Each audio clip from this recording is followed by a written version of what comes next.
morning, my fellow treasure hunters and explorers. Today I'm going to try to do something that's controversial, and I've thought a lot about whether to do this or not, because it seems like no matter how much evidence or information you provide, people are not capable, a lot of people are not capable of changing their minds about anything or looking at the true facts. But today I'm going to talk about the Forrest Fenn treasure hunt and try to give my final countdown on the location and why it was there. And whether or not you agree with me, one thing that anybody that has an open mind has to see and agree is that my solution, my solve, contains more complete, accurate information and exact solve details than any of the other solves that are out there. A lot of people have some solves that are fairly good, but they miss a lot of details. They miss a lot of clues. They'll say, well, you know, whether it's Meek or Homa Brown or whatever the clue is, they'll have 2 or 3 solid clues, and the rest of them are pretty weak or non-existent. And not only do I have the solution to every single clue in the poem, and not just once, but multiple times, but I have the answer and the solution to every single other clue that Forrest Fenn ever gave. A lot more of the clues that he left in the book, I believe, that are in the book, and the clues that he gave online in his interviews. And I've never seen anybody else provide a complete solve for every single one of those things. Now, I may have to cut this video into 2 parts. It may be too long for one. We'll see how it goes. But if you'll watch this video to the end and look at all the things that I present, you're going to have a hard time not questioning my information, and at least giving it a solid look. And I do believe, as most things in this world, in due time, the true solve will come out. And I also believe that the true solve is included in the Forrest Fenn autobiography that he included in the treasure box. And Jack Stoof would have been smart to keep on and keep a hold of that, because that could expose anything and everything if there's any shenanigans that went on between him and Forrest, or in what he did in his solution, or however he got a hold of the treasure. And I believe there are a couple possibilities there. I've mentioned these before, but without further ado, let's just jump into the Forrest Fenn solve. I've told everyone before that the way I came to the conclusion of the Forrest Fenn solve wasn't by any genius or mystical, research or anything. I merely went through the poem as my English teacher in high school and in college taught me. I was an English minor at one point, and I have written a lot of poems. I've been in a lot of poetry contests, and I know how to read, interpret, and understand poetry. That's one of my strengths. So I went through Forrest Fenn's poem, the way my teachers in high school and college taught me, and extracted every clue in the poem. And I came up with a lot more than 9 clues. I believe there was 14 clues in the poem, and I think Forrest only, for whatever reason, told us that there was 9. Now, extracting these 9 clues, I took every clue that I could from the poem, and I went to Google, and I typed every single clue in the search bar with a comma, and in one huge search. Warm Waters Halt, Home of Brown, Paddle Up Your Creek, High Water, Brave and in the Wood, Wise. I put all these things into a single search line and pushed enter. And the top 3 pages, 1, 2, and 3 on Google at that time, which was around 2012. So Forrest hid the treasure in 2010. I heard about the treasure in 2012. That's when I did this search, and I came up with 3 pages of information. The top 3 pages in Google were all Pagosa Springs, the East Fork of the San Juan River. All 3 pages, the top 3 pages were Pagosa Springs and the East Fork of the San Juan River. That's what came up. There wasn't anything about Yellowstone. There wasn't anything about Wyoming. There wasn't anything about New Mexico. Everything was about Colorado, Pagosa Springs, and the East Fork of the San Juan River. And that's where I started my search. And subsequently, I never searched one single other location because as I got closer and closer to the final location, every clue fell into place. And it didn't just fall into place once, it fell into place 2 or 3 times. Just as Forrest said, the blaze could be a blaze on the hill from a fire. It could be a blaze, in a rock or rock slide or in the countryside, or it could be a blaze on a tree. And indeed, the location that I came to was all 3 of those things. It was an old forest fire site, it was a blaze on a hillside, and it was a blaze on a tree. And so I took that clue to mean that every single clue in his poem was 2 or 3, was more than one clue in each clue, because that's the only way you could anchor a clue in place as being an absolute clue, is if you had 2 or 3 points anchoring it. If you just have one nail in a clue, you can spin it every which way you want. But if you're 2 or 3 clues in one or more, you can anchor that clue and nobody can move it. And that's why Forrest said the blaze could be 3 clues in one. And I believe that was the pattern for the entire clues that he gave in his poem. And as you will see, there were many, many, many clues that Forrest gave. I think I've come up with around 150 of them. So let's go through the poem. Let's pull out the clues that I believe were there, and let's anchor them in place with more than one clue in that particular sentence or section. His poem starts, "As I have gone alone in there, and with my treasures bold, I can keep my secret where, and hint of riches new and old.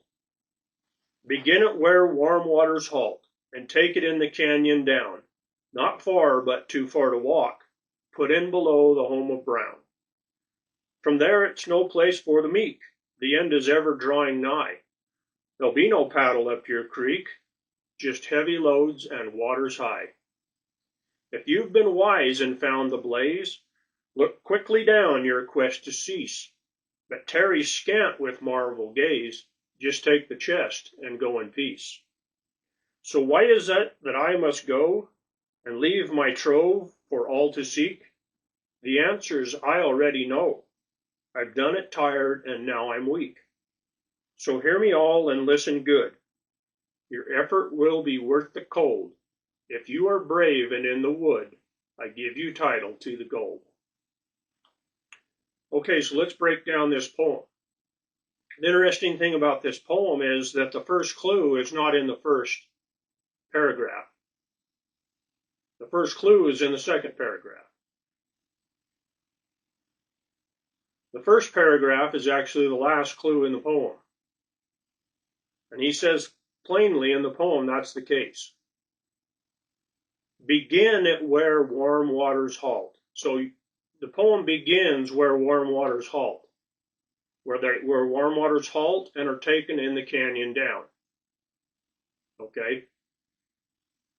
"As I have gone alone in there, and with my treasures bold, I can keep my secret where, and hint of riches new and old." That's not the first clue, and he plainly states that. So he says, begin at where warm waters halt, and take it in the canyon down. Okay, so there are thousands and thousands of hot springs or what's termed warm water in the search area that Forrest gave of Montana, Wyoming, Colorado, and New Mexico. Literally thousands of hot springs. Obviously, Yellowstone has the most hot springs, and that, I think, is the main reason that people were searching Yellowstone, along with the fact that he was fond of the area. He talked about it in his book. I guess you have to ask yourself, did Forrest want his treasure to be found?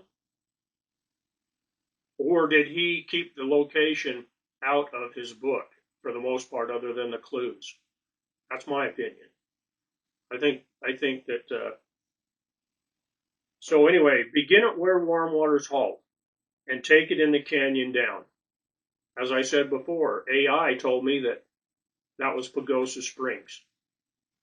And let me give a reason that I believe. Well, let me give some strong points for Pagosa Springs. Pagosa Springs can be locked into position by 2 or 3 clues. The first clue, obviously, is begin at where warm waters halt. Well, the warm waters of the river, those hot springs, come up right there at Pagosa, and then shortly thereafter they halt.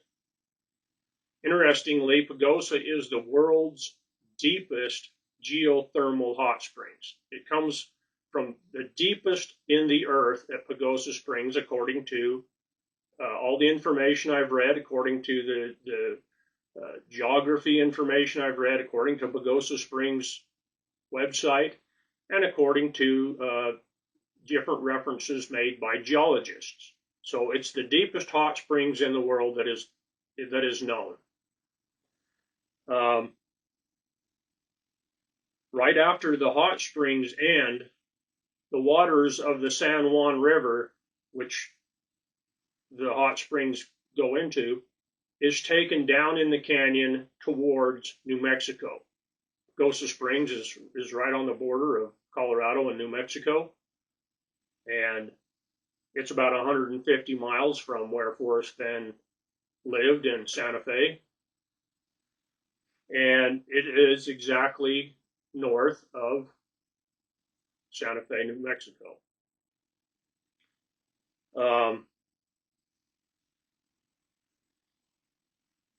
Interestingly enough, the second clue in the poem is in that same paragraph. Or perhaps it's not in the same paragraph, but later he added a clue that became the second clue in the poem. And that is, he said, when he talked about too far to walk, and Forrest Fenn said that too far to walk was further than 8.35 miles. So originally we didn't know that when we read the poem. The poem was written and put out there in 2010, and he didn't give that clue as too far to walk was further than 8.35 miles until about 6 years later. So however you think it, I'm going to call it the second clue in the poem because it's one of the clues that he gave.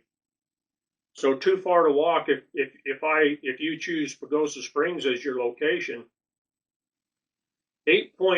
further than 8.35 miles, actually about 8.4 miles, just a little bit further, is the turnoff to the East Fork of the San Juan River, which is where I believe the chase ended up, was up at the headwaters of the East Fork of the San Juan River, right at the Continental Divide. So if too far to walk is further than 8.35 miles, the 8.4 miles is definitely, as he said, it's further than 8.35 miles. That fits into his clue that he gave on live TV. Put in below the home of Brown. So not far, but too far to walk. Put in below the home of Brown. So there's another clue in that that second paragraph. Put in below the home of Brown.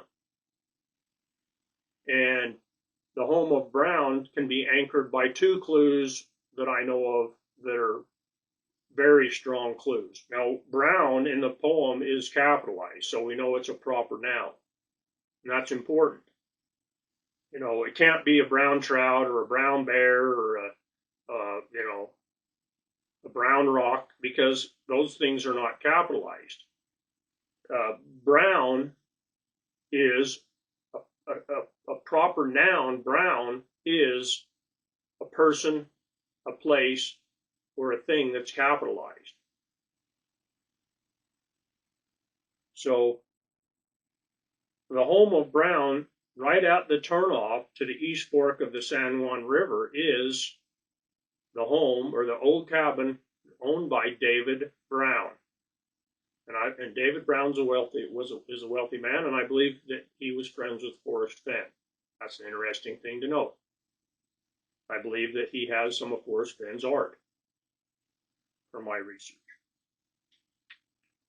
But the Brown that I think this is made reference to is actually M.O. Brown, who was a woman made famous in history by her winter trek with her young son from the mining camp at Elwood, almost 20 miles. Would have been a 20-mile journey, because she went all the way from Elwood camp down to Pagosa Springs in wintertime in the snow with her young son. So it was a notable historic journey that was noted in many magazines, newspaper articles, and events at that time. It was a notable event. And that was one of the clues, one of the things when I put in Brown in that Google search, her name came up multiple times, along with Warm Waters and all the other clues that I put in there. M.O. Brown. And you can look up and read about her interesting story, but she was living in that mining camp at Elwood.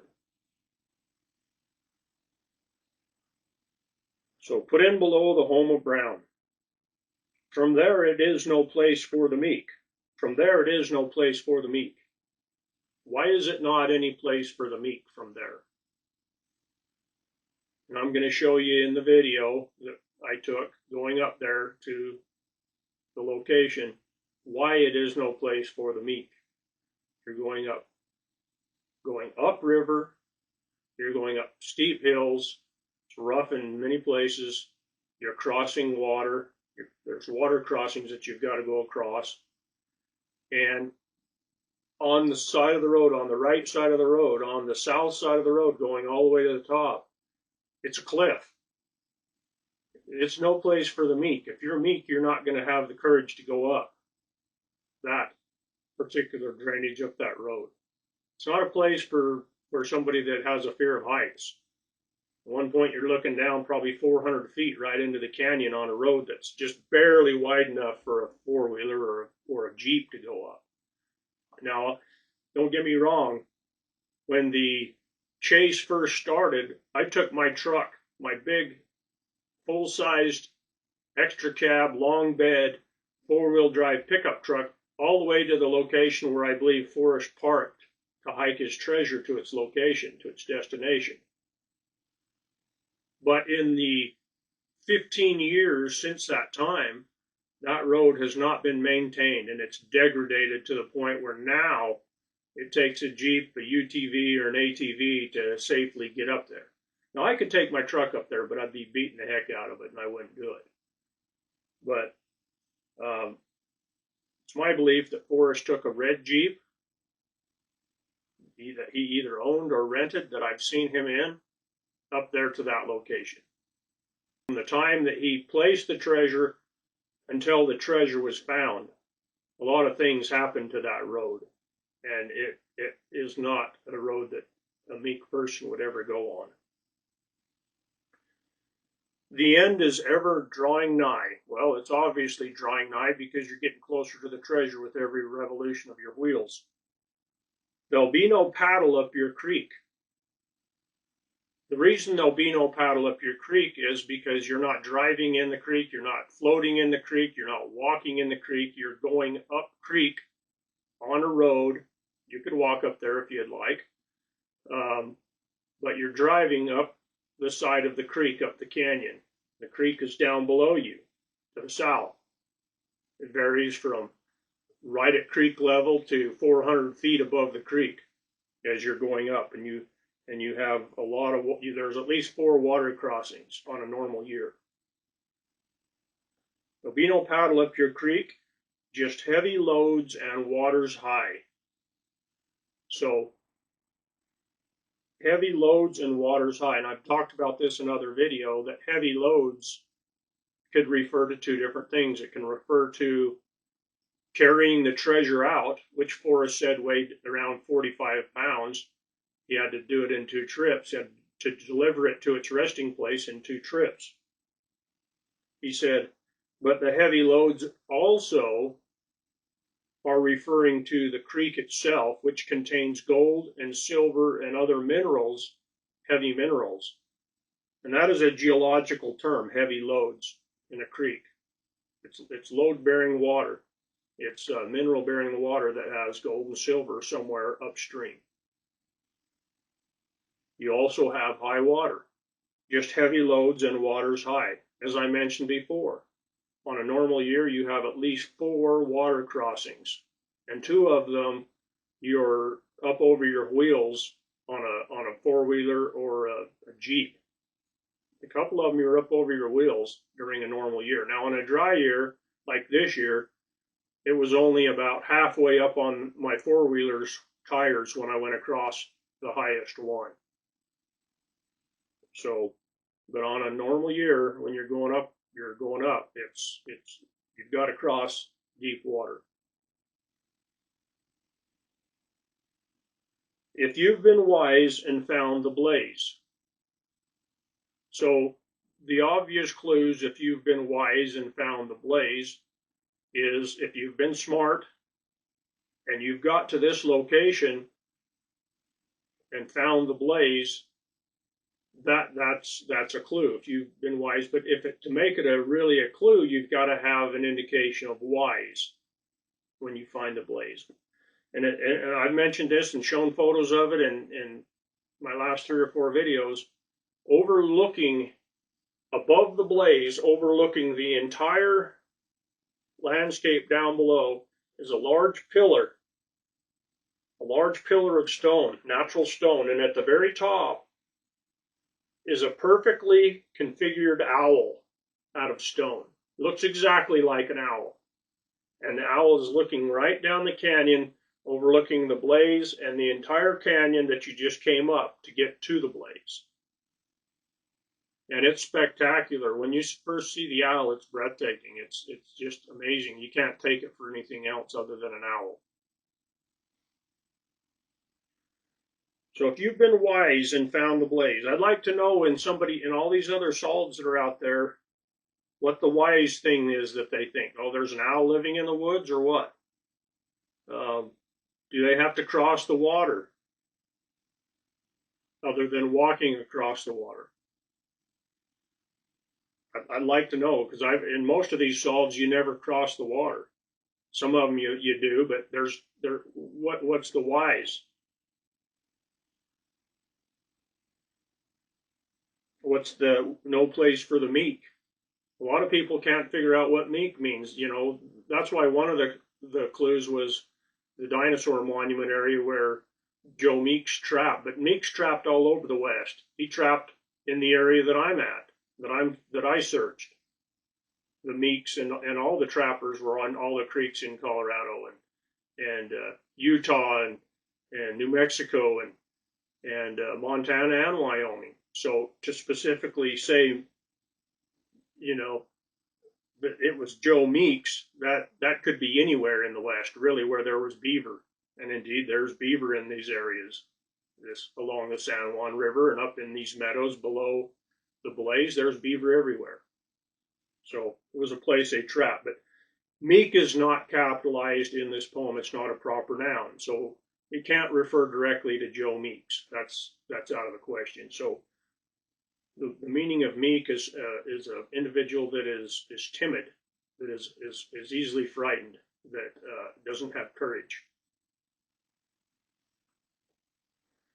Okay, so if you've been wise and found the blaze, look quickly down your quest to cease. Quickly means rapidly, closely, look down, You're looking down, and indeed, below the owl, below the blaze, is a 4 or 5 acres of scants, of piled rocks, of native stone, native high gold and silver and ore bearing stone that's in size from, the size of a box to the size of a bale of hay, and that's the shape. A lot of them, they're mostly square. They're broken, but they're broken in a nice square plane. A lot of them, and they're multicolored rocks. They're, as Forrest Fenn said, the end of my trip and my rainbow. He talked about it being his rainbow, and indeed this blaze is blue, yellow, red, green, orange. I'd like to know in some of these other sols what the end of his rainbow is. Where's that clue? Where's the rainbow? I can tell you where the rainbow is. You look at the blaze, you see the rainbow. You see every color in the rainbow. And when you look at individual stones, you see every color of the rainbow in most stone that's sitting on the ground. It's a big rainbow colored, blaze shaped formation. I'm going to talk a little bit more about it in a minute. So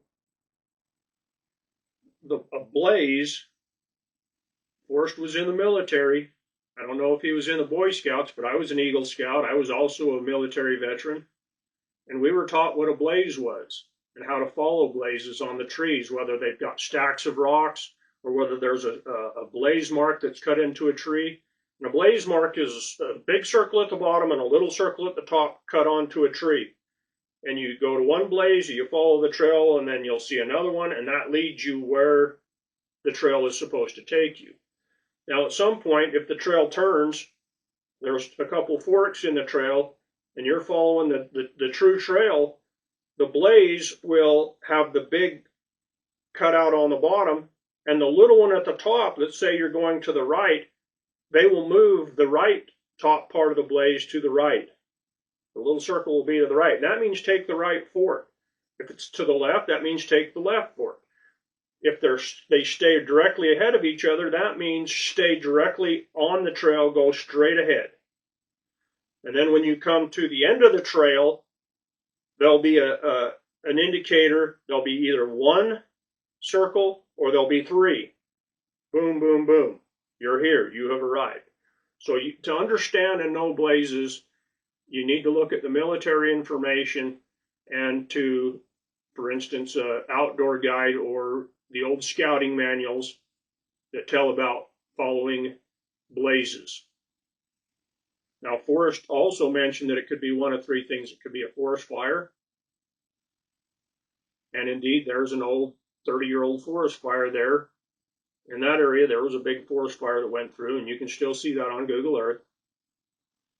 And then right where you park your vehicle to begin your hike to the treasure, there's a blaze on a tree. It's an old historic blaze. You can find it online in many locations. It says Elwood Pass, and it has an arrow. And then it's got a blaze mark, and it has the arrow pointing across the river and up. That's the old blaze to Elwood Pass. It shows the direction to Elwood. That's where you park your vehicle. There's a nice little parking area. You used to be able to go down a little road and get to the river, but now they've got rocks across the road there, so that's where you have to park if you want to go into that location. And in a couple tenths of a mile from that location, you have to cross Crater Creek. Comes right out of Montezuma Peak, out of Crater Lake. So Montezuma Peak, Crater Lake, and the water, that's basically a glacier. The water that comes out of there is off of almost a permanent glacier. I think most years there's snow there year round. And that water, I'm telling you, is like walking through Arctic waters. It's brutally cold. as Forrest said at one point in the poem, that you're going to be cold. Your effort will be worth the cold. So you've got to explain in your solution how you're going to be cold. You have to be wet. You have to be cold. And there's no other reason why to be cold at any point of the year other than you're wet. If you went in the wintertime, you're going to be cold everywhere. But as we get further into the poem, you're going to see that you have to be wet. Okay, so if you've been wise and found the blaze, look quickly down your quest to cease. But tarry scant with marble gaze. Just take the chest and go in peace. So after you've found the blaze, if you've been wise, you see the owl, you see the blaze, look quickly down. In other words, you're going to be searching down. You're going to be looking down. It's not going to be up in a tree. It's not going to be up in the cliff, in a cave or anything. You're going to be looking down. When you come to the blaze, you need to start looking down. You're going to be searching down in the rocks. You're going to be searching down in a hidey hole. But tarry scant with marble gaze. So why did he put tarry scant with marble gaze? Tarry scant with marble gaze. This is a strange group of words in the English language that you don't hear very much. Tarry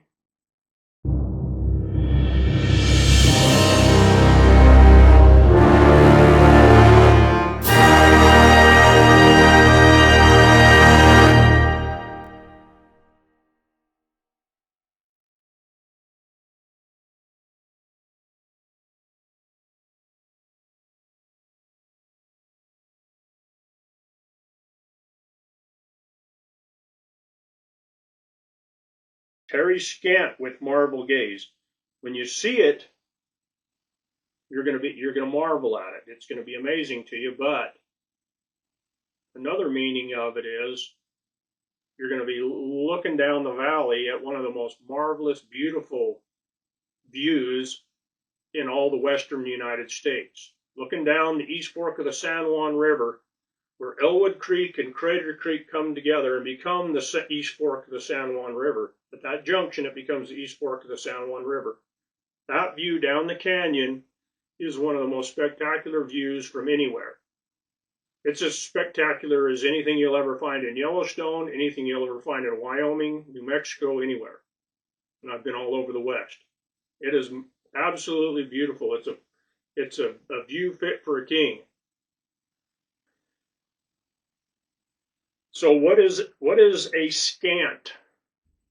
Does anybody know what a scant is? I've been in construction most of my life. I went to college to become an anthropologist. I went into surveying. From there, I went into construction, and I've learned what a scant is.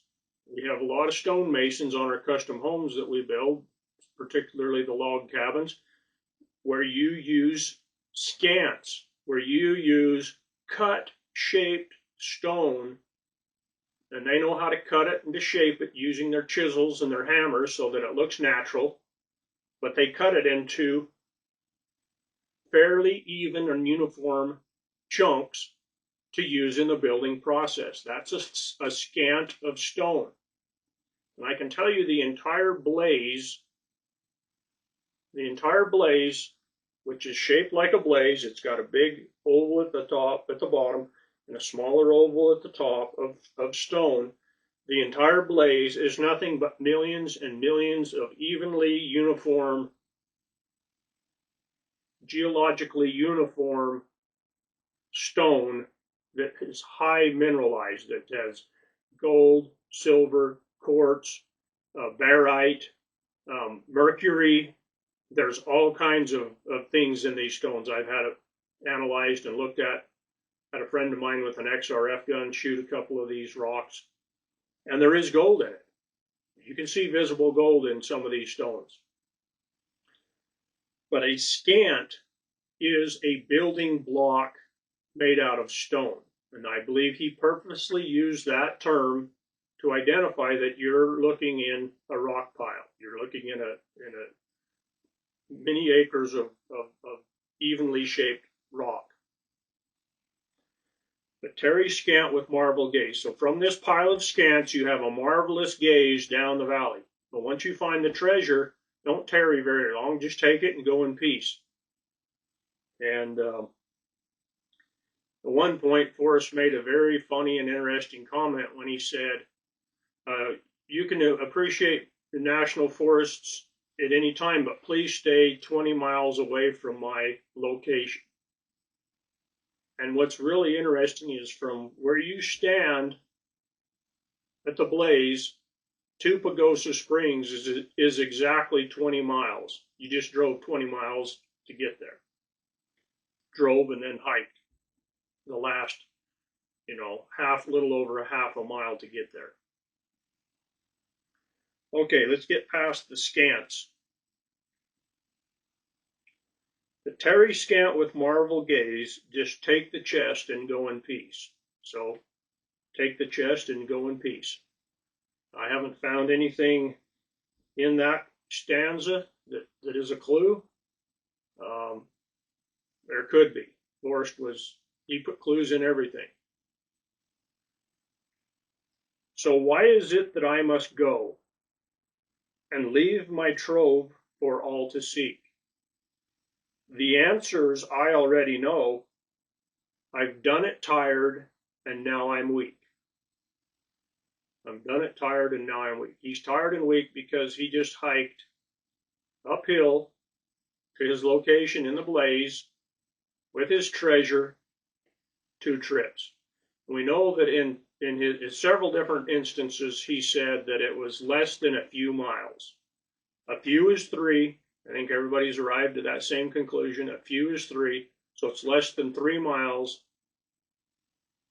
in and back 2 times.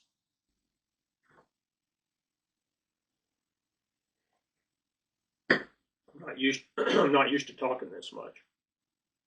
So if it was less than a few miles, as Forrest said, that would be less than 3 miles in his in and back. He made 2 trips. So indeed, from the location of the blaze where says East Fork of the Sand, or that says the Elwood Pass, from that location, if you park there, and that's where I believe Forrest parked and walked his treasure in and back twice is about a little over 2 miles. So it's less than a few miles. So I don't know in anybody else's solve. I see that mentioned very rarely. They don't explain from where he parked to where he hiked his treasure is less than a few miles, and why it would be that. I'm just curious how people come to some of their conclusions. I don't understand that. I've done it tired, and now I'm weak. He's tired and he's weak, and now he's going to tell us that he's cold. So hear me all and listen good. Your effort will be worth the cold. Okay, so there is no explanation other than being wet for being cold. He's telling us not to search in the wintertime, so obviously we're not cold because of the time of year. He's told us not to go into a mine or into a cave. That could explain being in something cold, so that rules out that reason for being cold. That really only leaves one other reason for being cold, and that is that we are wet. If you're wet, and particularly if you're crossing a river that comes off of a glacier, you're going to be damn cold. You're going to be cold. And most of the year, on most years, Crater Creek is knee-high or a little deeper where you cross it. I recommend a walking stick so you don't get swept off your feet. You are brave and in the woods. So he once again, he says there's no place for the meek earlier. Now he's telling you got to be brave. You're going to be cold. You got to be brave. And then he says, if you're brave and in the wood.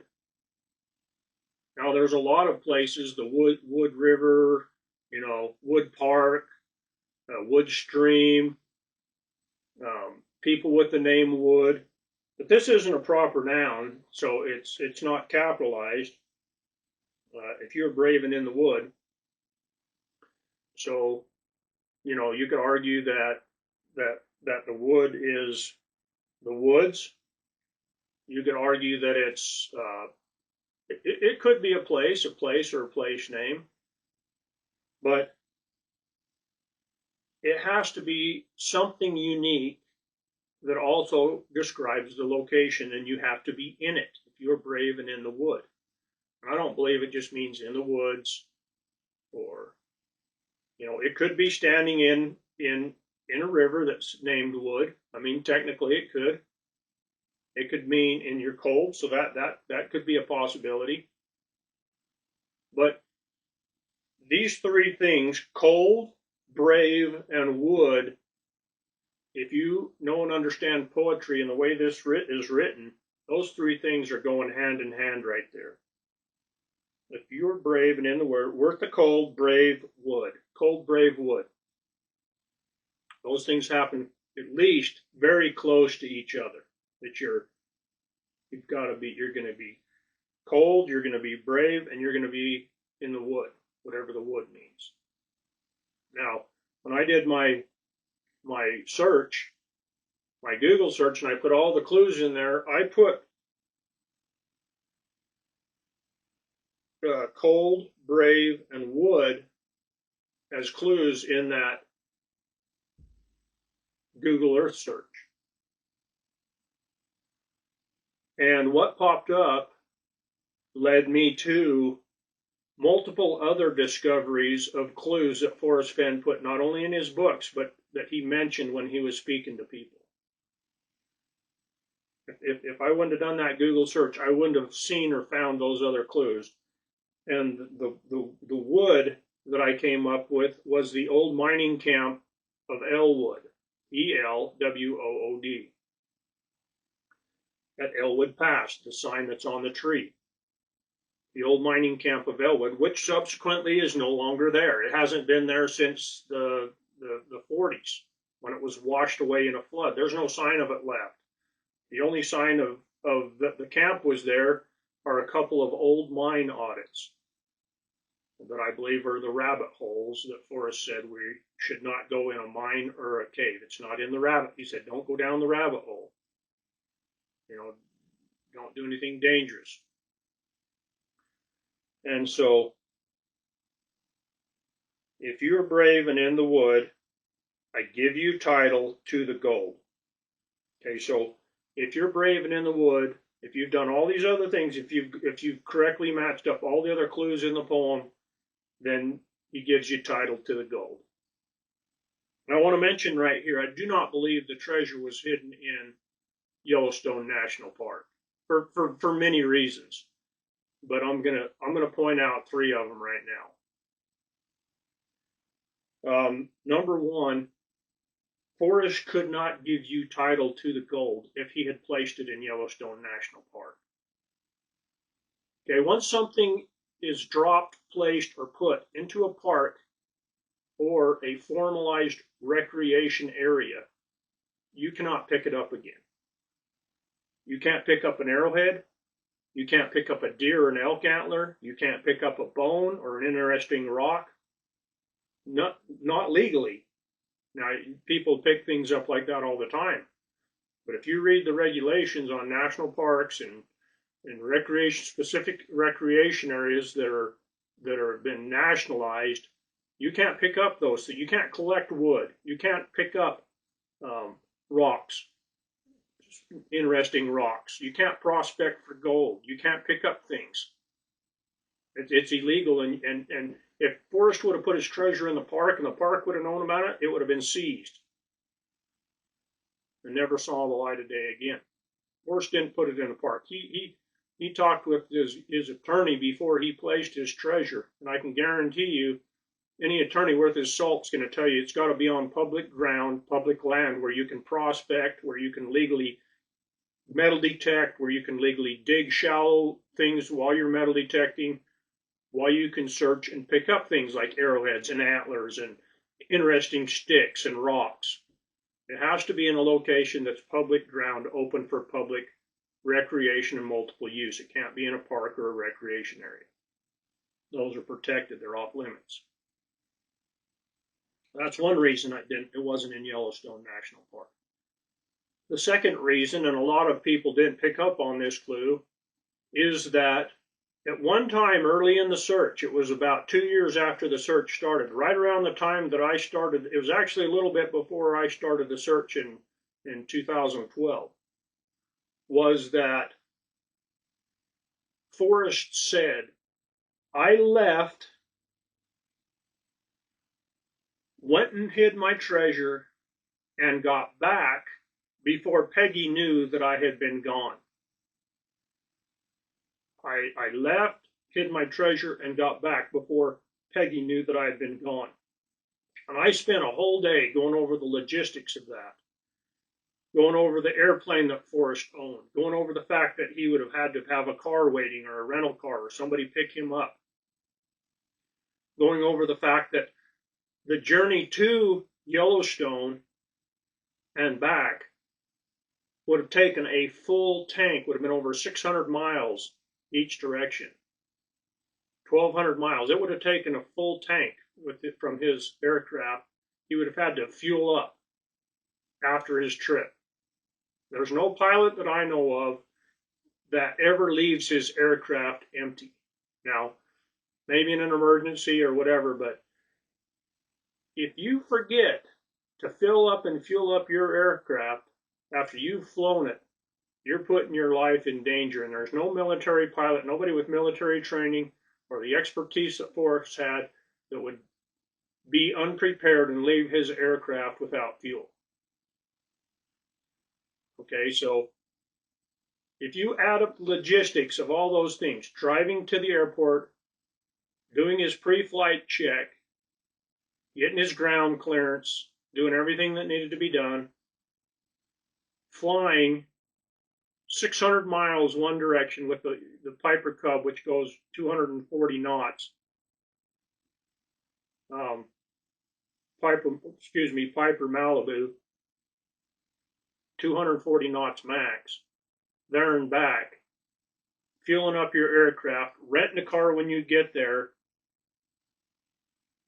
even if there's a rental place at the airport, and going and depositing your treasure, hiking in at least 2 miles, less than a few miles, getting back, going to the airport, doing your checks, probably refueling, and then flying back from that location to Santa Fe, New Mexico. You can't do that in 12 hours. You can't. There's just no way you can do that in 12 hours. So if he left at 6 in the morning, I don't believe he could get back at 6 at night. You know, it's a 4-hour flight minimum between your takeoff and your landing, at least 4 hours or more to get to the northern part of Wyoming or into Montana. Probably 4 or 5 hour flight between taking off, flying, and landing, and doing your paperwork and if you fuel up on top of that, you're adding another half hour to it. And then if you have to get a vehicle and drive, even if you've rented it beforehand online and you still got to pick it up, there's another 15, 20 minutes. And you got to drive to the location, you add 20 minutes to an hour. And then you park and get your stuff together, load it up and hike twice and hide the treasure and get back and do it all over and return back to Santa Fe.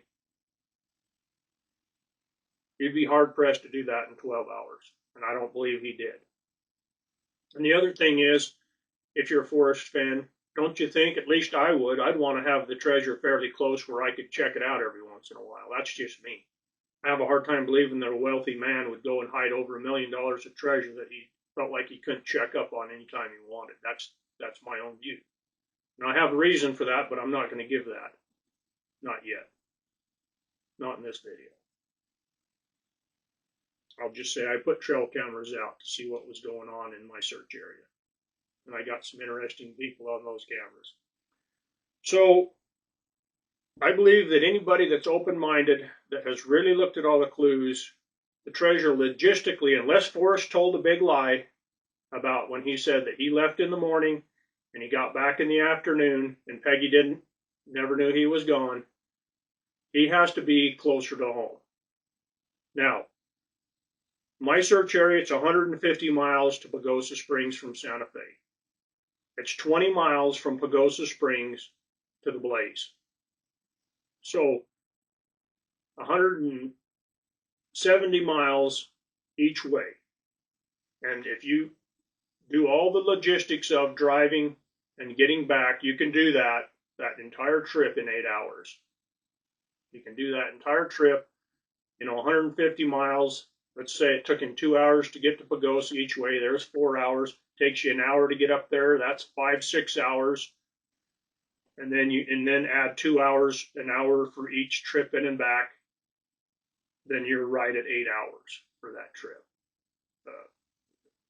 Still, Forrest had to hurry to leave, get there, and get back before his wife realized, hey, he's somewhere else because he hasn't got home in his normal time. And I'm thinking his normal time is the closing time of the Santa Fe trading post, 5 o'clock, 6 o'clock, whatever time that is. So he probably left for work at 7 in the morning. If he opened at 8 or maybe 9, I don't know. Sometimes those art shops don't open until 9 o'clock and they close by 5, maybe 6. So if you look at that time frame, Forrest had 8 hours, about 8 hours, give or take, to leave, find his treasure, and get back before Peggy knew he was gone. That's my logical conclusion. And I don't think very many people think about that. That puts a lot